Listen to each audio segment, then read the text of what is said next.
Ahojte, vítam vás v tomto videu, ktoré bude dnes na tému ladenie na týždeň od 4.9. až do 10.9.2023. Takže poďme sa pozrieť na to, ako nám 1. septembrový týždeň začína, ako nám ladí. Začal zároveň aj nový školský rok, čo to prináša aj pre naše deti, aké energie, ako sa v tomto týždni zorientovať, čo využiť.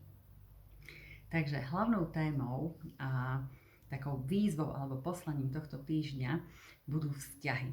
Takže opäť vzťahy, nedávno sme to mali tiež v ladení na týždeň. Vzťahy, polarity v nich, zrkadlenie cez vzťahy. Budeme narábať možno s takými témami, ako je nejaká rovnováha v tých vzťahoch, spravodlivosť, možno nás budú istým spôsobom omínať alebo tlačiť topánky v tom smere, keď nám ten partner alebo vlastne ten druhý človek v tom vzťahu bude niečo zrkadliť alebo bude mať na niečo úplne opačný pohľad ako my. Ale keď nás ten úplne opačný pohľad irituje, to znamená, že kdesi sa presne my takisto správame, či voči sebe, či voči inému človeku, či možno aj voči tomu dotyčnému, len možno v inej oblasti. Alebo ten niekto, ten dotyčný má niečo, čo my nemáme a kdesi by sme to chceli využiť. Možno nie práve v tej rovnakej téme, alebo oblasti, možno v nejakej inej. Takže s tým všetkým sa môžeme potýkať.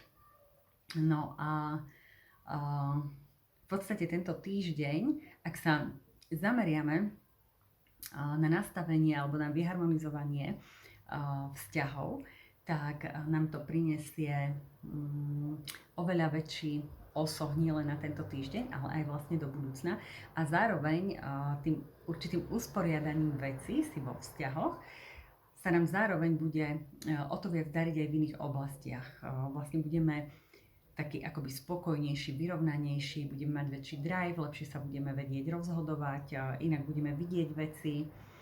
Čiže ten taký akoby stavebný kameň, alebo ten základ na to, aby sme boli v tomto týždni v pohode, je upratať si práve v týchto vzťahoch.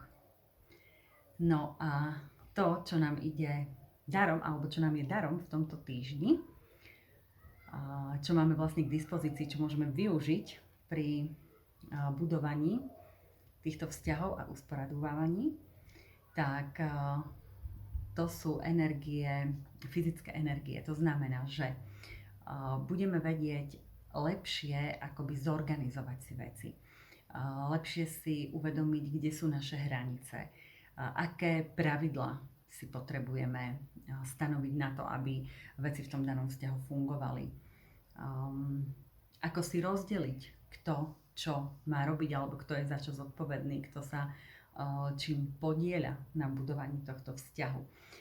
Čiže všetky tieto aspekty môžeme využiť, pretože ich dokážeme o mnoho lepšie uchopiť a uvedomiť si sami v sebe, na to, aby sme vlastne ten daný vzťah nejako upratali, usporiadali, skrášlili, budovali, obnovili, už akokoľvek potrebujete. No a kľúč k tomu, aby sa nám darilo, ešte jedna vec, ktorá nám tiež ide darom, je vlastne vďačnosť a pokora. Čiže ako keby sme tento týždeň aj vlastne si dokázali tak lepšie zvedomiť, že aj čo v tých vzťahoch máme a za čo môžeme byť vďační. Je to na nás síce, či to uchopíme, ale je to tu. Čiže dokážeme akoby lepšie preniknúť do tej témy a vstúpiť si, ako sa možno tak hovorí, že do svedomia v niektorých situáciách a uvedomiť si, že teda okrem toho, že my máme nejaké nároky, požiadavky, očakávania v úvodzovkách, lebo keď ich odkomunikujeme, tak to už nie sú očakávania, ale už sú to nejaké naše prosby, požiadavky a tak ďalej. A dokážeme teda okrem toho, že my máme nejaké, si uvedomiť, alebo tak treba prijať, že aj ten druhý človek môže mať nejaké a zároveň byť možno vďačný aj za to, čo napriek všetkému v tom vzťahu máme, alebo čo nám ten človek dáva. No a kľúč teda k tomu, aby sa nám to všetko darilo, čiže taký ten spôsob, ten mostík, je v tom, aby sme hľadali, aby nám teda išlo o harmóniu, aby sme chceli týmto vlastne v tých vzťahoch nastoliť harmóniu. Nie to, že kto z koho, kto vyhrá nejaký pseudoboj, ale alebo že teda ja potrebujem byť vyššia a toho druhého nejako umenšiť alebo mu dať najavo, že proste nie je v niečom dobrý, vhodný, kompletný a tak ďalej. Ale vlastne naozaj ten zmysel, tá pohnútka k tomu by mala byť to, že ide nám o nastolenie harmónie v tých vzťahoch. A zároveň neopomínajme svoje vlastné hranice. Čiže uvedomme si vlastnú hodnotu, v čom spočíva.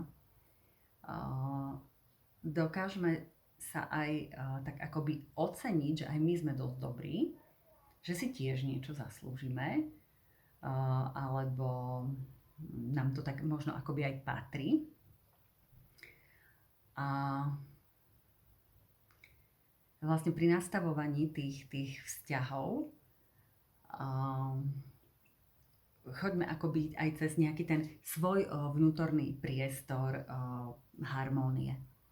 Že si uvedomme, kedy je pre nás ten vzťah harmonický, ako to vyzerá, v čom to spočíva. A to automaticky súvisí s tým, že rešpektujeme nejaké tie svoje hranice v tom vzťahu. Že nedovolíme iným, aby ich prekračovali, ak by to malo ísť na náš úkor. A zároveň na druhú stranu sa snažíme všetky tieto veci vyriešiť naozaj so zámerom toho, aby ten vzťah fungoval harmonicky, v láske, v kráse a nešlo nám o to, že kto vyhrá.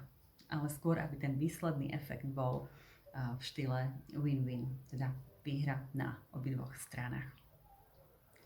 Tak prajem krásny 1. septembrový týždeň, držím nám palce, nech sa nám darí tie vzťahy harmonizovať, usporadovávať, nech ich zveľaďujeme a nech nám prinášajú naozaj radosť a teplo na srdiečku. No a opäť pripomínam, pokiaľ chcete mať takéto ladenia vášho života, riešite niečo dôležité v danom období, neviete sa rozhodnúť, alebo sa vám opakovane nejaké situácie dejú, alebo rovnakí ľudia prichádzajú do cesty a vy už neviete, ako z toho von, prečo sa to deje, vyskúšali ste možno už všeličo možné, alebo ste sa len jednoducho zasekli a neviete sa pohnúť ďalej. Tak môžeme sa na to spoločne pozrieť cez váš osobný numerologický rozbor, prípadne partnerský, teda vzťahový numerologický rozbor, podľa toho, čoho sa to bude týkať. No a tieto rozbory si môžete u mňa objednať na mojej stránke monikahabiňaková.sk. V prípade, že máte nejaké otázky, kľudne mi píšte správu. Link na moju fanpage, cez ktorú môžete napísať správu, nájdete v opise tohto videa a takisto aj link na moju webovú stránku. Takže ďakujem za pozornosť ešte raz a teším sa na vás v ďalšom videu. Majte krásny týždeň.